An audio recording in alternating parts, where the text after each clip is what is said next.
Hello friends, I am S F and we welcome you to our YouTube channel latch for success. दोस्तों, हम mock test लगातार आपके लिए लेकर आ रहे हैं, जिस सीरीज में ये लगातार आपका छठवां या सातवां मॉक टेस्ट होगा। तो इसको आप ध्यान रखिएगा। आप अगर प्लेलिस्ट में जाइएगा तो देखेंगे तो आपको बहुत सारे मॉक टेस्ट भी मिल जाएंगे।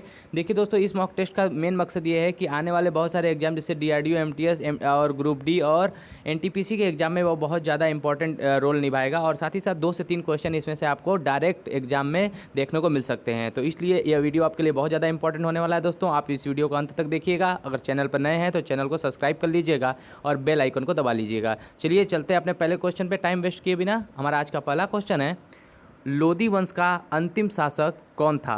तो दोस्तों, आपको बताना है लोदी वंश का अंतिम शासक कौन था। बहलोल लोदी, इब्राहिम लोदी, दौलत लोदी या सिकंदर लोदी? तो दोस्तों देखिए, लोदी वंश का जो अंतिम शासक था, आप पहले बताइए आंसर क्या होगा। 2 से 3 सेकंड हम हर क्वेश्चन को आपको देंगे करने के पहले, ठीक है। फिर उसके बाद मैं आंसर उसका बताऊंगा। तो इसका आंसर जो करेक्ट होगा क्या होगा दोस्तों? ये होगा option number B, Ibrahim Lodi, ठीक है। इब्राहिम लोदी से ही बाबर से 1526 में पानीपत की प्रथम लड़ाई होती है। और पानीपत के प्रथम युद्ध में 1526 में इब्राहिम लोदी को हरा दिया जाता है बाबर द्वारा, और बाबर ने मुगल साम्राज्य की स्थापना कर दी होती है। तो लोदी वंश का अंतिम शासक कौन हो जाएगा? इब्राहिम लोदी हो जाएगा। दोस्तों, ऑप्शन नंबर डी में जो दिया है सिकंदर लोदी, सिकंदर लोदी ही ने सबसे पहले 1504 में आगरा नगर की स्थापना की थी। कब की थी? 1504 में, ठीक है। किस नगर की स्थापना की थी? आगरा की। ये भी क्वेश्चन आता है, बार बार एग्जाम में पूछा जाता है दोस्तों, याद रखिएगा। आप एक क्वेश्चन देखिएगा, उसके साथ साथ बहुत सारे क्वेश्चन आपको मिलते हुए जाएंगे। और दोस्तों देखिए, ऑप्शन नंबर ए में जो दिया है बहलोल लोदी, वो लोदी वंश का संस्थापक था, ठीक है। तो लोदी वंश का संस्थापक भी याद रखिएगा, बहलोल लोदी, ठीक। आ जाते हैं अपने आज के दूसरे नंबर क्वेश्चन पे, ठीक है। आज का हमारा दूसरा नंबर क्वेश्चन है, यात्री इब्ने बतूता कहाँ से आया था? तो दोस्तों, आपको बताना है इब्ने बतूता कहाँ से आया था। यह एक यात्री था। ऑप्शन नंबर ए है मोरक्को, तुर्की, मध्य एशिया या पारस, या फारस भी कहा जाता था उसको। तो बताइए दोस्तों क्या आंसर होगा। 2 से 3 सेकंड आपको मैं देता हूँ।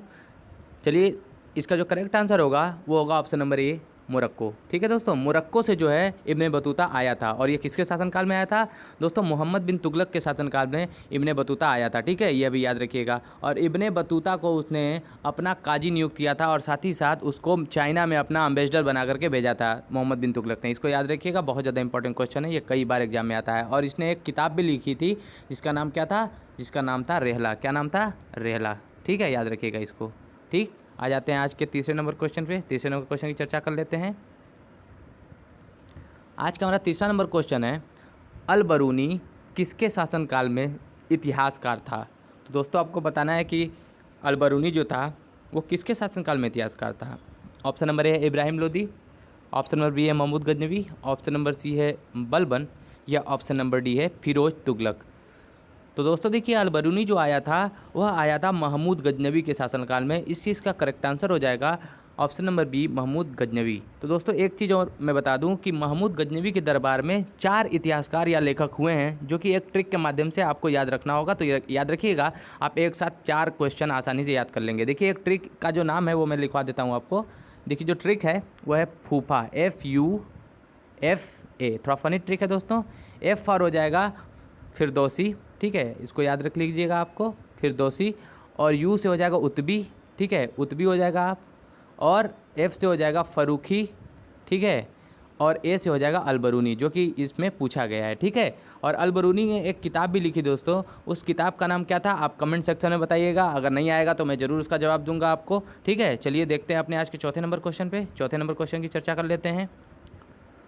आज का हमारा चौथा नंबर क्वेश्चन है, दिल्ली सल्तनत का प्रथम सुल्तान जिसने अस्थाई सेना रखी थी वह कौन था? बलबन, या इल्तुतमिश, अलाउद्दीन खिलजी, या मोहम्मद बिन तुगलक? तो दोस्तों बताइए इसका राइट आंसर क्या होगा। दोस्तों देखिए, दिल्ली सल्तनत में जो प्रथम सुल्तान था अलाउद्दीन खिलजी वह था जिसने अस्थाई सेना रखी थी वह, इसलिए इसका करेक्ट आंसर हो जाएगा पहले ऑप्शन नंबर सी। और मैं बता दूं दोस्तों कि अलाउद्दीन खिलजी ने ही सबसे पहले नगद वेतन देने की प्रथा शुरू की थी अपने सैनिकों को, ठीक है। नगद सैलरी वो देता था। और साथ ही साथ हुलिया बदलने और जो घोड़ों के दागने की प्रथा थी वो भी सबसे पहले किसने अपनाई थी? वो भी अपनाई थी अलाउद्दीन खिलजी ने। इस चीज़ को याद रखिएगा। जो ऑप्शन नंबर डी में दिया है मोहम्मद बिन तुगलक, मोहम्मद बिन तुगलक को दोस्तों एक किस तरह का सेनापति कहा जाता था या किस तरह का बादशाह कहा जाता था? इसको दोस्तों पागल बादशाह भी के भी नाम से जाना जाता था, क्योंकि यह ऐसे ऐसे रणनीति बनाता था जो कि इसके साम्राज्य के लिए बहुत हानिकर होते थे, इसलिए इसको पागल भी कहा जाता था, ठीक है। आ जाते हैं अपने आज के 5वें नंबर क्वेश्चन की चर्चा कर लेते हैं। आज का हमारा जो 5वां नंबर क्वेश्चन है वह है, भारत में दल बदल कानून किस संविधान के अनुसूची में जोड़ी गई। तो दोस्तों आपको बताना है कि दल बदल कानून, पहले मैं बता दूं दोस्तों, दल बदल जो कानून होता है वो मुख्य रूप से देखिए, एक अगर कोई कांग्रेस पार्टी का है या बीजेपी पार्टी का है तो वह एक पार्टी से बदलकर अपने जीतने पर चुनाव के बाद वो दूसरी पार्टी में न चला जाए, यही होता है दल बदल कानून। तो दल बदल कानून में क्या होता है कि एक पार्टी से दूसरे पार्टी में जाने से बचाने के लिए विधायकों को या सांसदों को एक कानून लाया गया, जो कि राजीव गांधी सरकार द्वारा 1985 में लाया गया था और 52वां संविधान संशोधन के हिसाब से यह लाया गया और भारत में 10वीं अनुसूची जोड़ दी गई, जो कि यह बात तय करती थी कि कोई भी दल बदल नहीं करेगा, अगर वो करता है तो उसको पार्टी से निष्कासित कर दिया जाएगा। तो किस संविधान के अनुसूची में जोड़ा गया था? ऑप्शन नंबर ए करेक्ट हो जाएगा, 10वें अनुसूची में। ठीक है, याद रखिएगा, ये बहुत ज़्यादा इंपॉर्टेंट क्वेश्चन है। हमने 2 से 3 चीज़ें आपको इसमें बता दी है। चलते हैं आज के 6वें नंबर क्वेश्चन की चर्चा कर लेते हैं। देखिए, आज का हमारा 6वां नंबर क्वेश्चन है, भारत में एकल नागरिकता की अवधारणा अपनाई गई हैं। तो दोस्तों देखिए, भारत का जो संविधान बना है वो बहुत सारे देशों से रिसोर्सेज के तौर पे भारत ने अपने संविधान में लिया है। यानी आप कह सकते हैं कि भारत में 1935 के शासन अधिनियम से बहुत सारे एक्ट लिए गए हैं और ब्रिटेन के से बहुत सारे शासन के एक्ट लिए गए हैं और जर्मनी से बहुत सारे एक्ट लिए गए हैं और बहुत सारे आयरलैंड, अमेरिका, बहुत सारे देशों से लिए गए हैं। उसी से पूछा गया है आपसे क्वेश्चन कि भारत में एकल नागरिकता की अवधारणा किससे ली गई है। तो देखिए, इसमें एक मिसप्रिंट है, टाइपिंग को मैं इसको डिलीट कर देता हूँ। तो पहला ऑप्शन है इंग्लैंड, फिर यूएसए है, कनाडा है या फ्रांस है। तो बताइए आंसर क्या होगा। तो दोस्तों देखिए, एकल नागरिकता या सिंगल सिटीजनशिप भी इसको कहते थे इंग्लिश में। ठीक है, सिंगल सिटीजनशिप जो ली गई थी वह ली गई थी इंग्लैंड से। ठीक है, इसलिए इसका करेक्ट आंसर ऑप्शन नंबर ए इंग्लैंड हो जाएगा। ठीक, आ जाते हैं अपने, देखिए अमेरिका से भी जान लीजिए। अमेरिका से जो लिया गया था वो लिया गया फंडामेंटल राइट, फंडामेंटल राइट यानी मौलिक अधिकार, अमेरिका से लिया गया था। कनाडा से जो लिया गया था दोस्तों वो लिया गया था संघात्मक प्रणाली। ठीक है, फेडरल सिस्टम लिया गया था, फेडरल सिस्टम लिया गया था यानी संघात्मक प्रणाली। ठीक, आ जाते हैं अपने आज के 7वें नंबर क्वेश्चन पे। 7वें नंबर क्वेश्चन की चर्चा कर लेते हैं। अगर दोस्तों वीडियो अच्छी लगी, जानकारी अच्छी लगे तो वीडियो को लाइक करिएगा। चलिए आ जाते हैं आज के 7वें नंबर क्वेश्चन पे। 7वां नंबर क्वेश्चन है दोस्तों, किस अनुच्छेद के तहत राज्यसभा का गठन किया जाता है। तो दोस्तों इस क्वेश्चन को करने से पहले मैं आपको एक ट्रिक बता देता हूँ। देखिए, एक ट्रिक है जिसका नाम है सरला। क्या ट्रिक है? स, र और ला। तो सरला जो ट्रिक है इसमें स यानी संसद, संसद जो है वो किस अनुच्छेद में आती है वो मैं आपको लिखवा देता हूँ अभी। और र से राज्यसभा और ल से लोकसभा, इसको आप समझ लीजिएगा।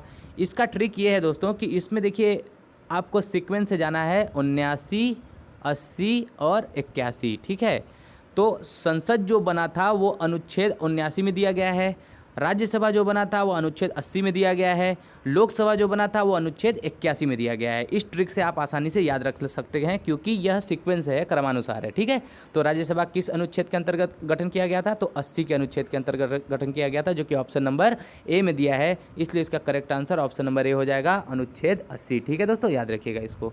आ जाते हैं आज के 8वें नंबर क्वेश्चन की चर्चा कर लेते हैं। जो आज का हमारा 8वां नंबर क्वेश्चन है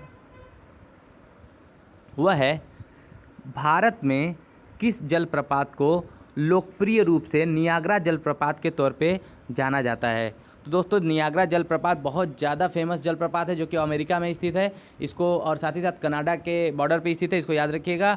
तो आप बताइए कि यह जो जलप्रपात है वो भारत में कौन से जलप्रपात को नियाग्रा जलप्रपात के नाम पे जाना जाता है। तो दोस्तों इसका करेक्ट आंसर मैं बता दूं आपको, इसमें आपको याद ही करना है और कोई इसका ऑप्शन ही नहीं है। चित्रकूट प्रपात जो था वो नियाग्रा जल प्रपात के रूप में जाना जाता था, इसलिए correct answer option number B हो जाएगा, चित्रकूट प्रपात। ठीक है, आ जाते हैं आज के 9वें नंबर क्वेश्चन की चर्चा कर लेते हैं। आज का हमारा 9वां नंबर क्वेश्चन है दोस्तों, तुलबुल परियोजना किस नदी से संबंधित है।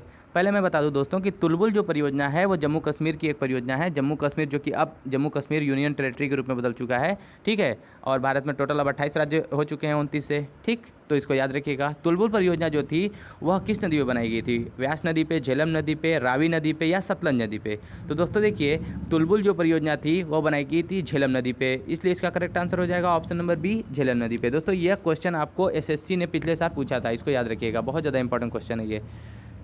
दोस्तों आ जाते हैं अपने नेक्स्ट क्वेश्चन पे। हमारा आज का नेक्स्ट क्वेश्चन है जो आज का 10वां नंबर क्वेश्चन है, केचुए में कितनी आँखें होती हैं?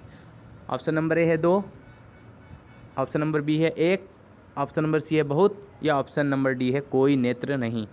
तो तो दोस्तों देखिए, केचुए में जो आपको जानकर आश्चर्य होगा कि केचुए में कोई आंखें ही नहीं होती है, इसलिए इसका करेक्ट आंसर हो जाएगा कोई नेत्र नहीं, क्योंकि केचुए में कोई भी आंख नहीं होती है। आ जाते हैं आज के 11 नंबर क्वेश्चन की चर्चा कर लेते हैं। आज का हमारे दोस्तों 11वां नंबर क्वेश्चन है, मनुष्य में काला जार रोग फैलाने वाला मच्छर है। तो दोस्तों जो मच्छर का नाम आपको बताना है। ऑप्शन नंबर ए है पिस्सू, ऑप्शन नंबर बी है जूं, ऑप्शन नंबर सी है खटमल, या डी है सैंड फ्लाई। तो दोस्तों देखिए, मनुष्य में जो काला जार रोग पाया जाता है वो मुख्य रूप से बालू मक्खी, यानी इसको इंग्लिश में हम कहें तो सैंड फ्लाई से फैलता है, इसलिए इसका करेक्ट आंसर हो जाएगा option number D sand fly. Sand fly की वजह से ही जो है काला जार रोग में हो जाता है, इंसान जो है बीमार हो जाता है। ठीक है, आ जाते हैं अपने आज के 12वें नंबर क्वेश्चन की चर्चा कर लेते हैं दोस्तों। आज का हमारा दोस्तों 12वां नंबर क्वेश्चन है, निम्नलिखित में से किसे डेविल फिश के नाम से जाना जाता है। तो दोस्तों डेविल फिश मेन तरह से आपको बताना है कि किसको नाम से जाना जाता है डेविल फिश से। यह क्वेश्चन आईएएस में भी पूछ चुका है, यह बहुत ज़्यादा इंपॉर्टेंट क्वेश्चन है। बताइएगा इसका आंसर क्या होगा। ऑप्शन नंबर ए है पैला, बी सीपिया, सी टेरिडो, या डी ऑक्टोपस। तो दोस्तों देखिए, डेविल फिश के मुख्य तौर से ऑक्टोपस को जाना जाता है। ऑक्टोपस को ही दोस्तों डेविल फिश के नाम से जाना जाता है। डेविल का मतलब होता है डरावना, ठीक है, और ऑक्टोपस की जो आकृति होती है, शेप होता है, वो बिल्कुल डरावने फिश की तरह होता है। देखिए, इसलिए करेक्ट आंसर हो जाएगा ऑप्शन नंबर डी ऑक्टोपस। ठीक है दोस्तों, ऑक्टोपस को जो है किस नाम से जाना जाता है, डेविल फिश के नाम से जाना जाता है। ठीक है, आ जाते हैं आज के 13वें नंबर क्वेश्चन की चर्चा कर लेते हैं। जो आज का 13वां नंबर क्वेश्चन है दोस्तों, वह है विलियम्स बहनें किस खेल से संबंधित है। दोस्तों आपको बताना है कि विलियम्स जो बहनें हैं वो किस खेल से संबंधित है, फुटबॉल से, टेबल टेनिस से, बैडमिंटन से, या टेनिस से। तो दोस्तों देखिए, विलियम्स जो हैं उनके पहले दोनों बहनों का नाम मैं बता देता हूँ आपको। उनकी दोनों बहनों का जो नाम था वो था सुनीता विलियम्स और वीनस विलियम्स। ठीक है, सुनीता विलियम्स और वीनस विलियम्स, इन दोनों ने बहुत अच्छी ख्याति प्राप्त की थी टेनिस में। किस चीज़ में, टेनिस का मतलब देखिए दो टेनिस है, एक टेबल टेनिस है, एक टेनिस है। तो ये टेनिस जो है वो करेक्ट आंसर होगा ऑप्शन नंबर डी में, क्योंकि टेबल टेनिस नहीं है दोस्तों, ये टेनिस भी कहलाता है, या तो इसको लॉन टेनिस भी कहा जाता है। दोनों आप देख सकते हैं ऑप्शन में, दोनों कभी भी दे सकता है, टेनिस भी दे सकता है या लॉन टेनिस भी दे सकता है। ठीक है, आज के आ जाते हैं 14 नंबर क्वेश्चन की चर्चा कर लेते हैं। आज का हमारा दोस्तों 14वां नंबर क्वेश्चन है, ब्लैक पर्ल किस खेल से संबंधित है। दोस्तों देखिए, ब्लैक पर्ल शब्द जो है वो किस खेल से संबंधित है। ऑप्शन नंबर ए है गोल्फ, ऑप्शन नंबर बी है फुटबॉल, ऑप्शन नंबर सी है स्नूकर, या डी है घुड़दौड़। दोस्तों ब्लैक पर्ल जो खेल से संबंधित है शब्द, वह है फुटबॉल। ठीक है, फुटबॉल से जो है वो ब्लैक पर्ल खेल जो शब्द है वो संबंधित है। ठीक है, इसलिए करेक्ट आंसर हो जाएगा ऑप्शन नंबर बी फुटबॉल। ठीक है, आते हैं आज के अपने 15वें नंबर क्वेश्चन की चर्चा कर लेते हैं। आज का हमारा 15वां नंबर क्वेश्चन है, अंतरिक्ष में कुल कितने तारामंडल हैं। तो दोस्तों आपको बताना है कि अंतरिक्ष में कुल कितने तारामंडल हैं। ऑप्शन नंबर ए 87, बी है 90, सी 88, या डी 89। तो दोस्तों आपको मैं बता दूं कि कुल कितने तारामंडल हैं अंतरिक्ष में। Option number D correct answer हो जाएगा, 89 जो है तारामंडल अंतरिक्ष में कुल हैं। ठीक है, इसको याद रखिएगा, ये डायरेक्ट क्वेश्चन आपका आता है। आ जाते हैं आज के 16वें नंबर क्वेश्चन की चर्चा कर लेते हैं। आज का जो 16वां नंबर क्वेश्चन है दोस्तों, वह है वैज्ञानिक जिन्होंने सर्वप्रथम खोज की थी कि पृथ्वी सूर्य के चारों ओर घूमती है। यानी दोस्तों सबसे पहले इसमें से किसने बताया था कि जो पृथ्वी है वो सूर्य के चारों ओर घूमती है। ठीक है, आपको बताना है, जैसे मान लीजिए ये सन है, ठीक है, इसके चारों ओर जो है वो क्या लगाता है, अर्थ जो है इसके चारों ओर चक्कर लगाता है। तो इसलिए ये किसने सबसे पहले कहा था। तो दोस्तों इसको कहने वाले सबसे जो पहले थे वो थे कॉपरनिकस, इसलिए इसका करेक्ट आंसर हो जाएगा ऑप्शन नंबर सी, कॉपरनिकस ने सबसे पहले ये बात कही थी। ठीक है, आ जाते हैं आज के 17वें नंबर क्वेश्चन की चर्चा कर लेते हैं दोस्तों। सब इससे पहले मैं बता दूं आपको, जो इसमें ऑप्शन नंबर ए दिया है न्यूटन ने सबसे पहले किस चीज़ की खोज की थी। न्यूटन ने सबसे पहले गुरुत्वाकर्षण की खोज की थी, इसको याद रखिएगा। ठीक है, गुरुत्वाकर्षण यानी ग्रेविटेशनल फोर्स की खोज किसने की थी, न्यूटन ने। ठीक है, याद रखिएगा। और साथ ही साथ डाल्टन की बता दें दोस्तों, डाल्टन आप कमेंट सेक्शन में करके बताइएगा डाल्टन किसके लिए फेमस थे। ठीक है, मैं ऑप्शन दे देता हूँ आपको, मतलब एक हिंट दे देता हूँ, एटम बम से रिलेटेड थे। और एटम बम ने इन्होंने क्या सिद्धांत दिया था, आप हमें कमेंट सेक्शन में आंसर करके बताइएगा। चलिए आ जाते हैं आज के 17वें नंबर क्वेश्चन की चर्चा कर लेते हैं। आज का हमारा 17वां नंबर क्वेश्चन है, वह है दक्षिणी ध्रुव की खोज किसने की थी। दोस्तों आपको बताना है कि दक्षिणी ध्रुव की खोज किसने की थी। देखिए दोस्तों, टोटल अभी आप जानते ही हैं जैसा कि टोटल 2 ध्रुव होते हैं एक अर्थ पे, जाहिर सी बात है, एक होता है उत्तरी ध्रुव, एक होता है दक्षिणी ध्रुव।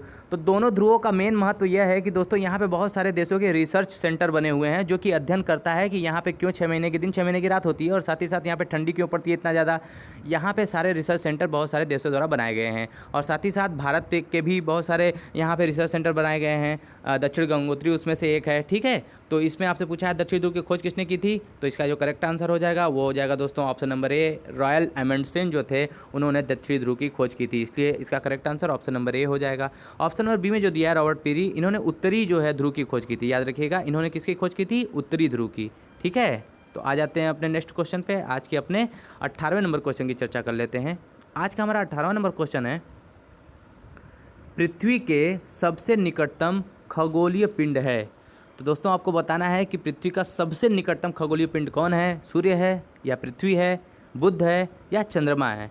तो दोस्तों खगोलीय पिंड का मतलब होता है कि कोई भी ऐसा ग्रह या उपग्रह या कोई भी ऐसी पिंड हो सकती है जो कि अंतरिक्ष में खगोलीय पिंड के नाम से जानी जाएगी। तो जो इसका करेक्ट आंसर होगा वो होगा चंद्रमा दोस्तों, क्योंकि चंद्रमा जो है वो पृथ्वी के चारों ओर चक्कर लगाती है और उसका एकमात्र प्राकृतिक उपग्रह भी है, ठीक है, सैटेलाइट भी है चंद्रमा, इसलिए इसका करेक्ट आंसर हो जाएगा ऑप्शन नंबर डी, चंद्रमा। यह सबसे पृथ्वी के नज़दीक है, ठीक है। आ जाते हैं आज के 19वें नंबर क्वेश्चन की चर्चा कर लेते हैं। आज का दोस्तों हमारा जो 19वां नंबर क्वेश्चन है वह है, पृथ्वी स्थित है, यानी पृथ्वी आपको बताना है दोस्तों कि इस ऑप्शन में से किस में स्थित है, शुक्र एवं मंगल के मध्य, ठीक है, बुध और शुक्र के मध्य, ठीक है। ऑप्शन नंबर सी में दिया है मंगल और शुक्र के मध्य। आपको बताना है कि करेक्ट आंसर क्या होगा। तो दोस्तों देखिए, सबसे पहले मैं आपको स्थिति बता देता हूँ। सबसे पहले कौन सा ग्रह होता है सन से, सन के बाद सबसे पहला जो ग्रह होता है वो होता है बुध यानी मरकरी, ठीक है। सबसे पहले मरकरी हो जाएगा यानी बुध हो जाएगा। उसके बाद क्या होता है, शुक्र होता है यानी वीनस हो जाएगा, ठीक है। उसके बाद क्या होता है, पृथ्वी होता है यानी अर्थ होता है। उसके बाद क्या होता है, मंगल होता है यानी मार्स होता है, इसको याद रखिएगा। पहले क्या हो जाता है, बुध होता है, फिर शुक्र होता है, फिर पृथ्वी होता है, फिर मंगल होता है। तो दोनों दोस्तों किसके बीच अर्थ स्थित है, देखिए अर्थ जो स्थित है वो वीनस और मार्स के बीच स्थित है, ठीक है दोस्तों। यानी किसके किसके बीच है, शुक्र और मंगल के बीच स्थित है, जो कि ऑप्शन नंबर किस में दिया है, ऑप्शन नंबर ए में दिया है। इसलिए इसका करेक्ट आंसर जो होगा वो होगा हमारा ऑप्शन नंबर ए, शुक्र एवं मंगल के मध्य जो है पृथ्वी स्थित है, ठीक है। आ जाते हैं आज के लास्ट क्वेश्चन पे, जो कि आज का हमारा 20वां नंबर क्वेश्चन होगा। दोस्तों कमेंट करके जरूर बताइएगा आपको यह वीडियो कैसा लगा। अगर वीडियो पसंद आया तो दोस्तों अपने दोस्तों के साथ शेयर करना बिल्कुल ना भूलें। चलिए देख लेते हैं आज का लास्ट क्वेश्चन, जो कि आज का 20वां नंबर क्वेश्चन है, पृथ्वी सूर्य से अपनी अधिकतम दूरी पर होता है। तो दोस्तों आपको बताना है कि पृथ्वी सूर्य से कब अपने अधिकतम दूरी पर होता है, 22 दिसंबर, 4 जुलाई, 3 जनवरी या 22 मार्च। तो दोस्तों देखिए, पृथ्वी जो है वो सूर्य से अपनी अधिकतम दूरी पर जब होता है तब वह जो डेट है वह है 4 जुलाई, इसलिए इसका correct answer option number B हो जाएगा। और दोस्तों मैं बता दूं आपको कि 3 जनवरी को सबसे नज़दीक सूर्य होता है पृथ्वी के, ठीक है। यानी पृथ्वी के सबसे नज़दीक सूर्य कब होता है, 3 जनवरी को होता है, जबकि सबसे दूर जब होता है वह होता है कब, 4 जुलाई को। ये दोनों चीज़ याद रखिएगा, ठीक है। इसे उपसौर और अपसौर भी कहा जाता है हिंदी में, और इंग्लिश में पेरीहीलियन और एपीहीलियन भी बोला जाता है, इसको याद रखिएगा, ठीक है। तो ये हमारा अंतिम क्वेश्चन था दोस्तों। वीडियो आपको कैसी लगी, जानकारी कैसी लगी, आप जरूर कमेंट सेक्शन में हमें करके बताइएगा। तब तक के लिए मिलते हैं नेक्स्ट वीडियो में, धन्यवाद।